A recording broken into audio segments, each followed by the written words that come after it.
In gut 5 Wochen ist Weihnachten. Wie geht es dir mit dem? Es gibt ja ganz unterschiedliche Leute, wenn es um Weihnachten und vor allem Vorweihnachtsfreude geht. Die einen können kaum genug davon bekommen und andere hoffen, dass es möglichst schnell vorbeigeht. Darum ich denke, wir machen eine kleine Umfrage. Ich gebe euch 3 Auswahlmöglichkeiten und ihr könnt dann jeweils die Hand hochheben, ob ihr euch eher zu der einen oder zu der anderen Gruppe zählt. Wer von euch ist Weihnachtsfan, könnt das ganze Jahr Weihnachtsmusik hören und Weihnachten feiern und wartet eigentlich nur bis nach der Herbstferien wegen der anderen Leute? Hebt mal die Hand hoch. Ach. Wer von euch gehört zu denen, die sagen, der 1. Advent, 4 Wochen ist genug, 1. Advent lange, dann kann man anfangen, Weihnachtsbaum. Die Hand hoch. Die grosse Mehrheit. Und wer von euch wäre froh, wenn es möglichst schnell vorbei ist? Gibt es auch ein paar? Ja. Weihnachten bewegt die Gemüter. Weihnachten ist aber auch so ein Moment, der für viele Leute richtig wichtig ist. Und so gibt es eine Tradition in der katholischen Kirche, dass jeweils zu Weihnachten und zu Ostern der Papst der Urbi et Orbi sagen. Das heisst, der Stadt und dem Erdkreis sein Verantwortungsbereich, wie die katholische Kirche da sagt, dort spenden. Und es gibt Zehntausende von Leuten, die dann pilgern auf Rom und dort sich auf dem Petersplatz versammeln. Und das Jahr wird es jetzt das erste Mal so sein, dass der neue Papst Leo XIV. Der Urbi et Orbi sagen wird spenden. Für uns mit unserem freikirchlichen Hintergrund gibt es so ein paar Sachen, die eher ein bisschen fremd anwirken. Vor allem so, dass das ja für den Ablass von der Sündenstrafen ist. Aber nichtsdestotrotz zeigt das, dass das Thema Segen oder gesegnet sein etwas ist, was die Menschen bewegt. Wo eine Sehnsucht weckt im Herz. Und man Menschen dazu treibt, viele, viele Kilometer unter die Füße, unter die Räder zu nehmen und anzureisen an so einen Ort in der Hoffnung, gesegnet zu werden, Segen zu erfahren. Und mit dem Wort Segen ist es aber ein bisschen so, wie mit noch ein paar anderen christlichen Wörtern, dass man die noch relativ schnell braucht, aber wenn man dann die Leute fragt, was sie meinen, was das bedeutet, sehr unterschiedliche Antworten kann bekommen. Also was heisst denn das jetzt, gesegnet sein? Wir reden zum Beispiel vielleicht davon, dass Menschen gesegnet sind, wenn sie erfolgreich sind und es ihnen gut geht. Oder als GVC-Kirchen tun wir unsere Kinder segnen bei der Einsegnung, oder? Sie eigentlich willkommen heissen in unserer Gemeinschaft und ihnen das Gute von Gott wünschen. Oder ich schreibe manchmal so bei Geburtstagsgrüßen, oder? Gottes Segen und alles Gute. Ist das Synonym? Meint das eigentlich das Gleiche? Oder warum schreibt man das? Oder wir verabschieden uns, das mache ich auch noch über dieses gesegnetes Wochenende, gell? In unserer 4-teiligen Predigtserie «Blessed to be a Blessing», wenn wir dem Segen so richtig auf den Grund gehen, entdecken, was meint die Bibel, wenn man von Segen redet und vor allem, was für einen Unterschied macht das in unserem Leben und im Leben von den Menschen in unserem Umfeld. Und wie so oft, wenn wir versuchen herauszufinden, was die Bibel mit einem Thema oder mit einem Begriff meint, lohnt es sich ganz vorne anzufangen. Und im Fall vom Segen ist es wirklich auf der ersten Seite der Bibel, nämlich in der Geschichte von der Schöpfung, die berichtet wird, wo es davon heisst, dass Gott gesegnet hat. Zuallererst Tiere, die er gesegnet hat, im Vers 22 und nachher im Vers 28, nur ein paar Verse später, lesen wir dann davon, dass auch die Menschen von Gott gesegnet sind. So schuf Gott den Menschen als sein Abbild, ja, als Gottes Ebenbild, und er schuf sie als Mann und Frau. Er segnete sie und sprach: Vermehrt euch, bevölkert die Erde und nehmt sie in Besitz. Ihr sollt Macht haben über alle Tiere, über die Fische, die Vögel und alle anderen Tiere auf der Erde. Also Mann und Frau, Adam und Eva in dem Fall, oder mit ihnen die Menschheit, ist von Gott geschaffen worden und gesegnet worden mit dem Segen, wo vor allem sich da jetzt zeigt in dieser Fruchtbarkeit, also in dieser Fähigkeit, das Leben, das Gott schenkt, auch weiterzugeben, sich auszubreiten da drinnen und Verantwortung zu übernehmen für die Schöpfung, die da ist. Später im Kapitel 2 hören wir auch davon, dass sie den Auftrag haben, den Garten zu kultivieren, zu bebauen. Also eigentlich im Auftrag von Gott, das Gute, das Gott geschaffen hat, zu mehren, zu vermehren, lebensfördernde Bedingungen zu schaffen. Es geht um Multiplikation, um Leben, Aufblühen da drin. Und im weiteren Verlauf der Bibel kommt das Wort segnen oder verwandte Wörter über 400 Mal vor. Und es ist eines der wichtigsten und prägendsten Themen, vor allem im Alten Testament.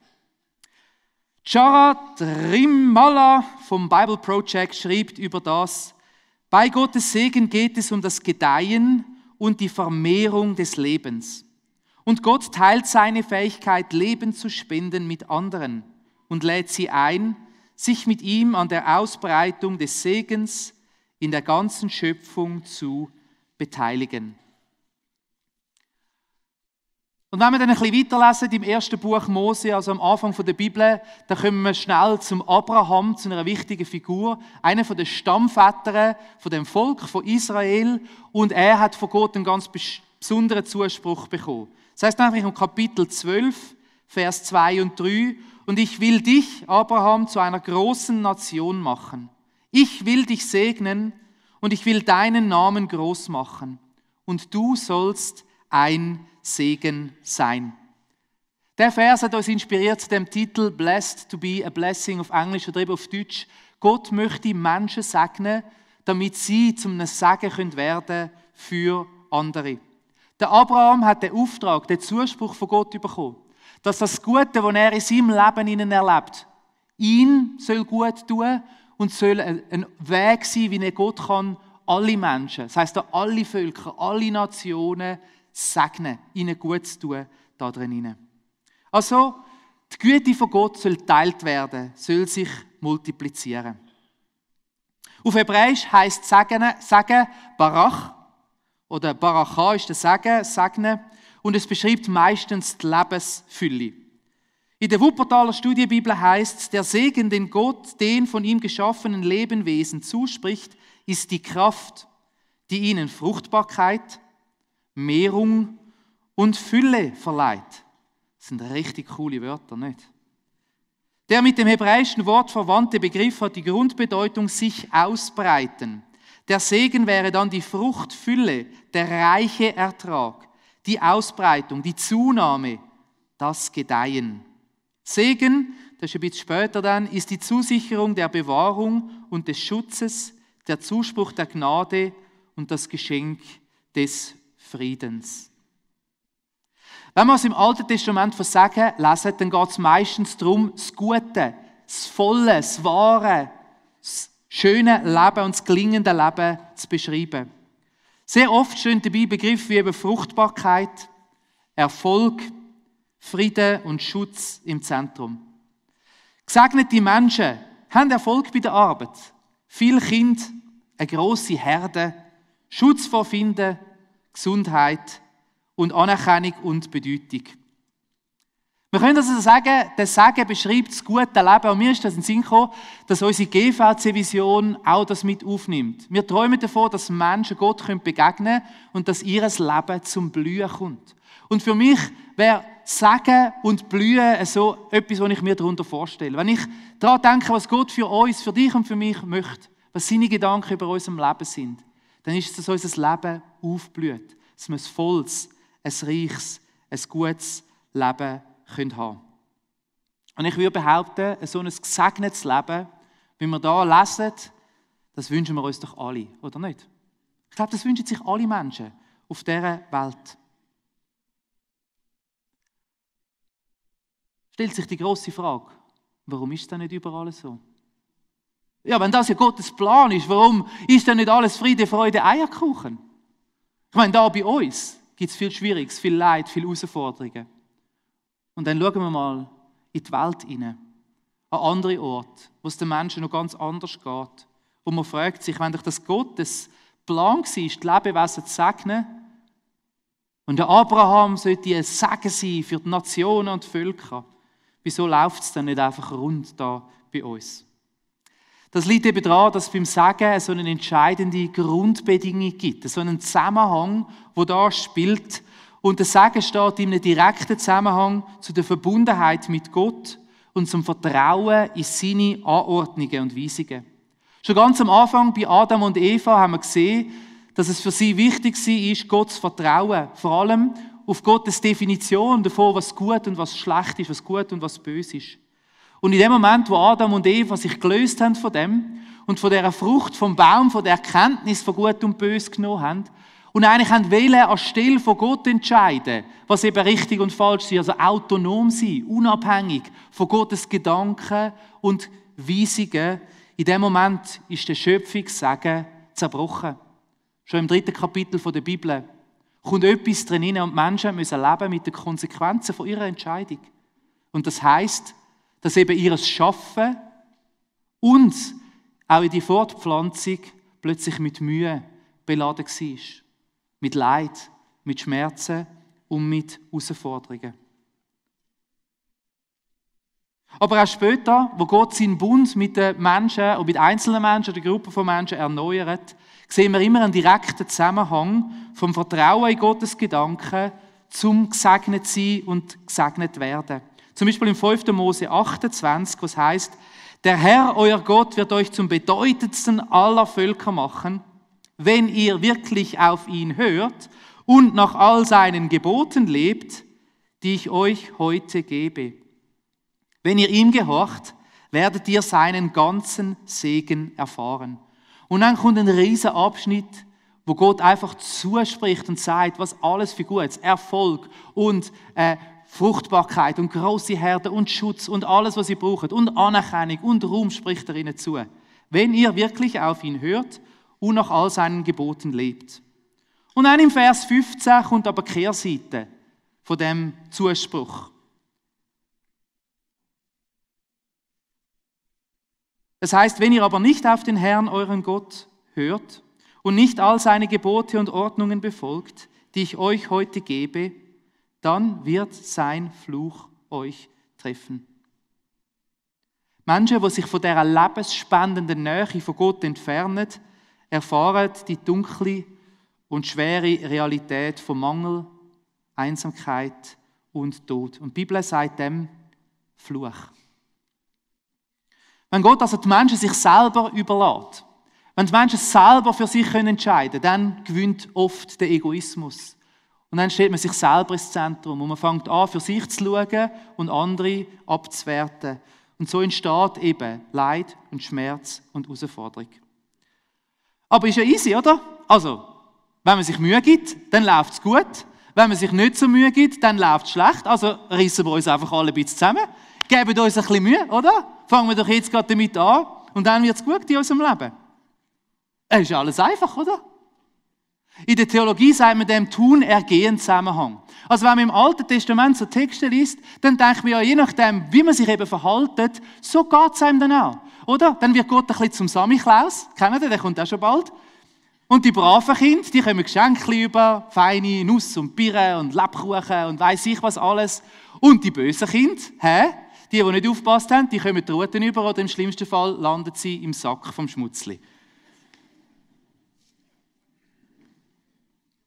Also wir können es vereinfacht sagen, Menschen, die das Richtige tun, sich gut verhalten, denen geht es gut. Menschen, die Böses tun, denen geht es schlecht. Einfache Gleichung, oder?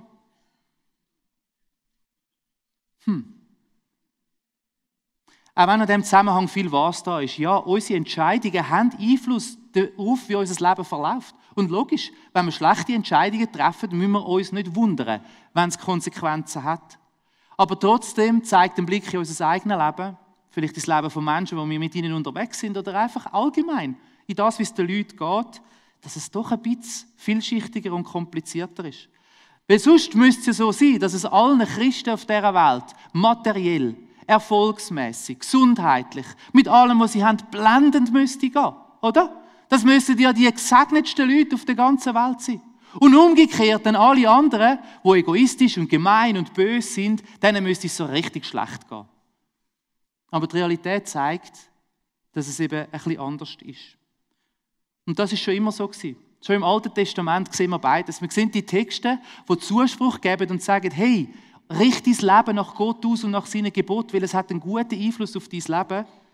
Und gleichzeitig lesen wir davon, dass Menschen damit gerungen haben, wenn eben das nicht so tun, ergehen, einfach so funktioniert hat. Zum Beispiel im Buch vom Hiob lesen wir, dass der Hiob ein rechtschaffener Mann war, nichts falsch gemacht hat. Und trotzdem muss er Leid erdulden. Sein Hab und Gut wird zerstört, seine Familie, seine Kinder sterben. Am Schluss ist er gestraft mit einer schweren Krankheit. Und man schaut ihm zu und denkt, wieso? Er ist doch ein guter Mensch, wieso geht es ihm nicht gut? Oder Psalm 73 oder andere Psalmen, die berichten davon, wie Leute zugeschaut haben, wie böse Menschen, die Böses tun, trotzdem gesegnet sind, also erfolgreich, wie es ihnen trotzdem gut gegangen ist. Oder das Buch Prediger, das ich finde, was auf den Punkt bringt, Kapitel 8, Vers 14. Und trotzdem geschieht so vieles auf der Welt, das keinen Sinn ergibt. Da geht es rechtschaffenen Menschen so schlecht, wie es Gottlosen gehen sollte. Und da haben Gottlose ein so schönes Leben, als hätten sie Gottes Gebote befolgt. Das kommt mir alles sinnlos vor.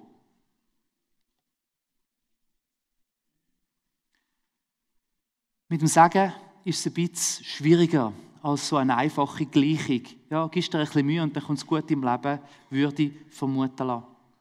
Wir leben in dieser Zeit, seit dem Sündenfall, seit der Entscheidung, die Adam und Eva getroffen haben. Wir leben in einer Zeit, wo Gott den Mensch selber machen lässt und wo das Konsequenzen hat, auch auf unsere weltweite Gemeinschaft, also unser weltweite Miteinander unterwegs sind. Und solange wir in diesem Zustand leben, ist das Sagen von Gott immer nur ein Blitzlicht, eine Erinnerung daran, an die guten Gedanken von Gott oder ein Zuspruch von der Hoffnung auf den einen Tag, wenn Gott einmal endgültig das wiederherstellen wird. Wenn wir endgültig mal werden wieder in den Zustand zurückkommen, wo es kein Leid und kein Schmerz und keine Tränen mehr gibt. Wir leben in dieser zerbrochenen Welt, die mit den Konsequenzen vom menschlichen Drang nach Unabhängigkeit leben muss. Und dort, wo wir Sagen erfahren, sind wir irgendwie so eine Spur vom göttlich Guten in unserem Leben drinnen oder dort, wo wir es sehen in unserer Welt. Wenn es um das Sagen geht, dann hilft es mir, versuchen, den Blick immer wieder ein bisschen grösser zu machen und sehen, es gibt wie so verschiedene Ebenen oder Dimensionen. Und das Erste, und das gilt, und das habe ich vorher schon gesagt, ist, das Sagen von Gott, das sind lebensfördernde Prinzipien. Also die guten Gebote, die Gott uns gibt in der Bibel, das ist ein guter Orientierungspunkt. Und das stimmt, das, was Gott sagt, das soll zum Leben dienen. Es ist lebensfördernd. Es soll eben das Sagen aufnehmen, wo sich Sachen weiterentwickeln können, wachsen können und aufblühen können. Und so sind die Gebote und die Gedanken von Gott super Orientierungspunkte für unser Leben. Und ich mache das immer wieder, dass ich mir in meinem Leben überlege, hey, was denkt Gott darüber, über die Entscheidung? Soll ich das Geld für das ausgeben? Soll ich so mit anderen Menschen umgehen? Soll ich das so oder so machen? Sich immer wieder zu fragen, was denkt Gott? Und ich glaube, es kann uns auf einen Weg führen, wo unser Leben kann aufblühen. Und auch wenn der Tun-Ergehen-Zusammenhang nicht so eindeutig ist, oder jetzt kann ich etwas Gutes machen und nachher kommt alles gut, ist es trotzdem ein super Orientierungspunkt. Es ist so ein Teil von dem Sagen, zu sagen, hey, lass uns immer wieder danach fragen, was denkt Gott? Und ich orientiere mich immer wieder an dem und sage, hey, das hilft mir, gute Entscheidungen zu treffen, die einen guten Einfluss auf mein Leben und auf mein Umfeld haben können. Also Sagen als lebensfördernde Prinzipien. Das Zweite, was mir hilft, ist gesehen, dass das Sagen ein Geschenk ist von Gott. Die Bibel beschreibt uns Gott als der Schöpfer von allem Leben und der Spender, der Geber vom Sagen. Wir segnen einander nicht, sondern nur stellvertretend. Oder? Wenn wir einander segnen, dann sprechen wir eigentlich im Auftrag von Gott zu. Wir wünschen den Menschen, dass Gott das Gute auf ihr Leben leitet. Aber die Bibel sagt uns, alles, was gut und vollkommen ist, das kommt von Gott. Gott ist der Schöpfer von allem Leben und von allen Ressourcen. Und so ist allen Erfolg. Alles Gedeihen und Gelingen in unserem Leben. All die Sachen, die uns gut tun und wo wir uns freuen daran. Am Schluss ein Geschenk von Gott. Jeder Tag von unserem Leben ist ein Geschenk von Gott. Wir wissen nie, wenn es der letzte wird sein. Und so hilft es mir im Sagen, gerade besonders in Situationen, wo vielleicht das Leben nicht genau so verläuft, wie ich das geplant hätte. Wo ich vielleicht das Gefühl habe, ja, aber eigentlich hätte mein Leben schon ein bisschen mehr Sagen verdient, als ich jetzt im Moment gerade erfahren. Oder kennt ihr das? Oder? Du bist schon richtig brav gewesen die letzten paar Tage. Oder? Darum sollte es jetzt in der Prüfung richtig gut gehen. Oder darum sollte ich jetzt den Parkplatz da finden. Oder was auch immer. Oder? Haben auch schon so Deals gemacht mit Gott? So Segensdeals, oder? Ich bete jetzt gerade besonders fest und besonders intensiv und dann schaust du, dass es mir gut geht. In solchen Situationen hilft es mir, zu erkennen, alles, was ich kann, ist ein Geschenk. Ich habe es nicht verdient. Wenn Gott mich würde beurteilen, nach dem, was ich verdient hätte, dann geht es mir wahrscheinlich noch ein bisschen schlechter, als es mir jetzt geht. Sagen ist ein Geschenk von Gott. Und der dritte Gedanke ist Sagen als umfassende Fülle. Wenn ich in der Bibel lese, dann merke ich, es gibt das, dass Menschen materiell, erfolgsmäßig alles haben. Das Buch Prediger berichtet uns davon, du kannst alles haben im Leben. Du kannst der erfolgreichste Mensch sein, du kannst schwimmen im Geld. Du kannst Gesundheit und Erfolg und Wohlstand und alles haben und trotzdem unglücklich und unzufrieden sein mit deinem Leben. Es gibt so viele Menschen, die scheinbar alles haben, wenn man nach diesen materiellen Kriterien von Sagen schauen würde und trotzdem innerlich leer und arm und kalt sind. Und dann gibt es auf der anderen Seite, und das habe ich persönlich schon erlebt, Menschen, die materiell gesehen, gesundheitlich gesehen gar nichts haben, die in den Slums leben, die kaum genug zu essen haben und die trotzdem ein gefülltes, erfülltes und reiches Leben voll von Freude und Zufriedenheit haben. Und das hilft mir auch immer wieder zu sehen. Sagen ist nicht direkt gekoppelt an die Umstände. Natürlich, Erfolg, Gesundheit, das sind Faktoren, die unser Wohlbefinden und unser Gedeihen mit beeinflussen. Logisch, das ist es so. Und wir alle brauchen ein Minimum, um überleben. Und trotzdem gibt es Sachen, die wichtig sind, die da drin hineingehören. Und eine gute Möglichkeit, um den Blick für das Sagen zu erweitern, ist zum Beispiel die Seligpreisungen zu lesen. Das ist der Anfang der Bergpredigt im Matthäus Kapitel 5, wo Jesus seine grösste Rede, seine grösste Predigt haltet und er fängt an damit und sagt, selig oder glückselig oder eben, wir können sagen, gesegnet sind die, oder? Als gesegnet kann man die Leute beschreiben, das ist das Wort dort, gesegnet sind die, und dann fängt er an, die arm sind, die traurig sind, die sanftmütig sind, die nach Gerechtigkeit Hunger haben, die barmherzig sind, Menschen mit reinem Herz, die Frieden stiften, verfolgte, verleumdete Menschen. Und wenn ich das lese, dann hilft es mir zu sehen, gesegnet sein heisst mehr, als einfach ein dickes Portemonnaie zu haben. Es heisst mehr, als angesehen zu sein, dass die Leute sagen, okay, der Reto Lussi, Nein, Sagen hat Dimensionen.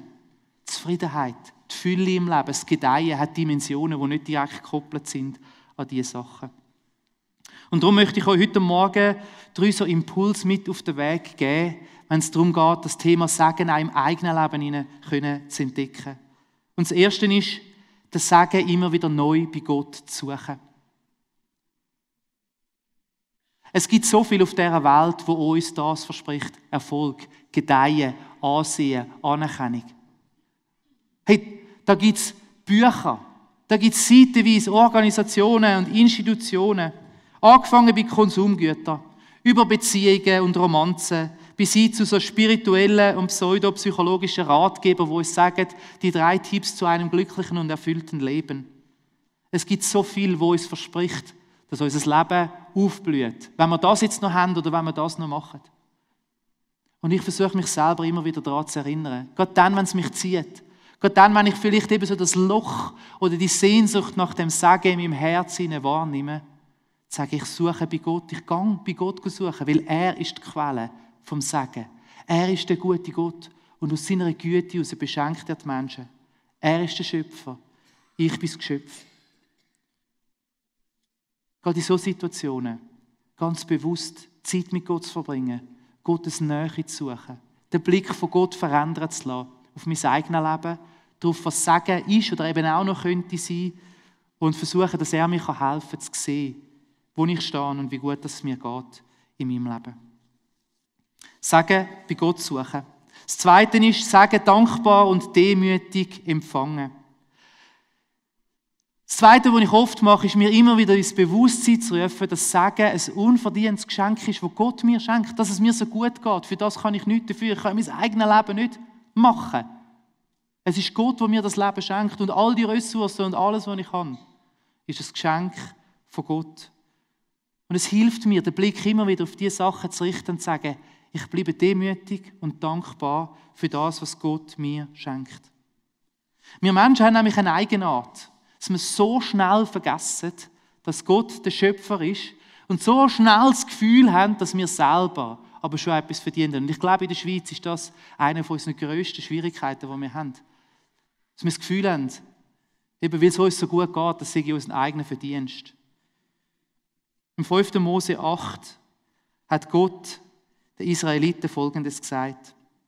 Wenn ihr dann reichlich zu essen habt, und wir können über den ganzen Abschnitt sagen, wenn ihr dann gesegnet sind, preist den Herrn, euren Gott, für das gute Land, das er euch geschenkt hat.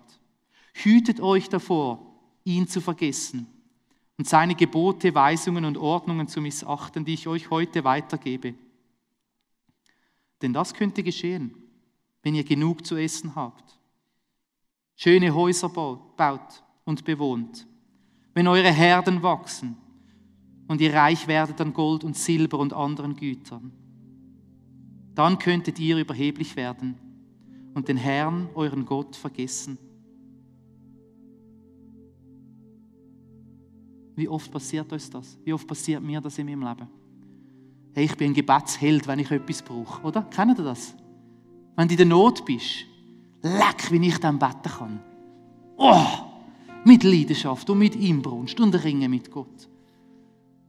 Ja, wie schnell verliert die Beziehung zu Gott, das Bewusstsein, dass er der gute Gott ist, eine Bedeutung, wenn es läuft im Leben oder wenn es auf der Überholspur bist.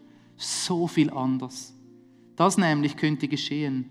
Ihr könntet überheblich werden und Gott vergessen. Und dann kommt die Erinnerung. Wenn dieses Gute nun kommt, sagt nicht, das haben wir aus eigener Kraft geschafft. Das ist unsere Leistung. Denkt vielmehr an den Herrn, euren Gott, von dem ihr die Kraft bekommen habt, all diesen Reichtum zu erwerben. Sagen immer wieder neu, dankbar und demütig empfangen. Das hilft uns in unserem Leben. Und als dritten Impuls, die Ermutigung, euch die Fülle von dem Sagen immer wieder neu zu entdecken. Immer wieder neu versuchen, von Gott den Blick zu öffnen lassen. Für all die unterschiedlichsten Arten. Im Neuen Testament heißt es von der Fülle vom geistlichen Sagen. Und der Paulus beschreibt das im Epheserbrief als etwas Umfassendes. Wo eben mehr ist als materieller Wohlstand und Erfolg und Ansehen und Gesundheit. Es sind Sachen, wo die Apostel, wo der Paulus und die anderen Leiter der ersten Kirche oft haben müssen darauf verzichten für Jesus. Und trotzdem ist ihr Leben voll und reich gewesen. Und trotzdem hat ihr Leben Frucht getragen und ist zum Blühen gekommen. Sich immer wieder neu auch bewusst zu werden, die Fülle vom Sagen ist nicht nur, aber nicht nur Erfolg und Wohlstand, sondern über das aus Dimensionen, wo Gott uns möchte hineinführen, die grösser sind, als wir uns vorstellen können. Und es soll in uns im Herz die Sehnsucht wecken auf den einen Tag, wenn wir die volle Fülle von dem Sagen mal werden miteinander können erleben und geniessen, wenn der Tag kommt, wo Jesus den Schöpfungssagen wiederherstellt in der Ewigkeit. Ich bete.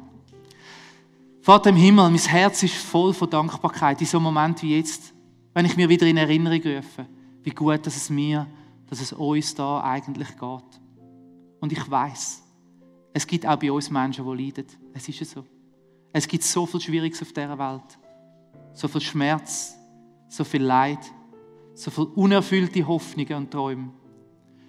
So viele Bereiche auch in unserem Leben, wo wir das sagen, wie wir es hier lesen, von der Fruchtbarkeit und vom Erfolg und von der Vermehrung und vom Reichtum, nicht 1:1 so erleben. Und heute Morgen, wenn wir unser Herz dir anstrecken, mit all dem, was da drinnen ist, es ist nicht falsch, dass wir uns sehnen nach dem Sagen. Es ist nicht falsch, dass wir Sehnsucht danach haben, dass unser Leben aufblühen kann und gedeihen kann. Aber Heiliger Geist, hilf uns dabei, immer wieder neu dort zu suchen, wo das Sagen zu finden ist. Vater im Himmel, bei dem guten Gott, der voll ist von Güte und voll ist von Liebe. Und wo uns mit dem Guten beschenken möchte. In all diesen Dimensionen von dem Sagen. Hilf uns, Heiliger Geist, immer wieder neu das Sagen bei Gott zu suchen für unser Leben. Und Heiliger Geist, hilf uns, demütig zu bleiben. Auf eine möglichst schmerzfreie Art. Demütig zu werden hat oft auch damit zu tun, dass man vom hohen Ross herabsteigen muss, dass man die Realität vielleicht anders sieht.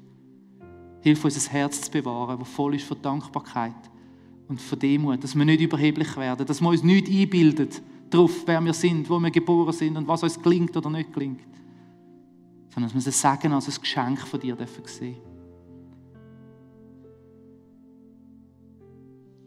Und so strecken wir unsere leeren Hände aus und bitten dich um dein Segen für unser Leben und dass wir ein Segen werden für die Menschen um uns herum.